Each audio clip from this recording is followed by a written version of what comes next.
Do not start a dropship business until you watch this video first.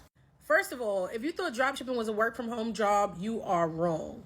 Dropshipping is a work from home business. You are running a business. If you need somebody to tell you when to get up and clock in, this ain't gonna work for you, because first of all, with dropshipping, you got to get yourself up. You're the boss. You have to wake yourself up. You have to tell yourself to get to the bag. Secondly, if you got a problem paying taxes, then again, this is not for you, because I have to pay $40, sometimes $50,000 in taxes a year. Because if you're going to be making $500,000, $600,000, then you're going to have to pay the government their money. But let me tell you something. I would rather make $500,000 to $600,000 a year and pay them $50,000 in taxes than to make $30,000 a year and get $5,000 back. I don't know what kind of life that is. And lastly, this is not for the lazy. So if you lazy and you can't seem to be a self-starter and get yourself up and work, then this is not for you. Because at the end of the day, I work all day.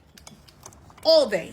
I don't have to, but when I see that money coming in, I don't want to stop. I have a quota, and most times I pass my quota because I'm like, yo, if I don't got nothing else to do, I'm at home, then why would I stop? Then why? Unless I want to stop and go out for brunch. Unless I want to stop and hang with my family and watch movies or whatever.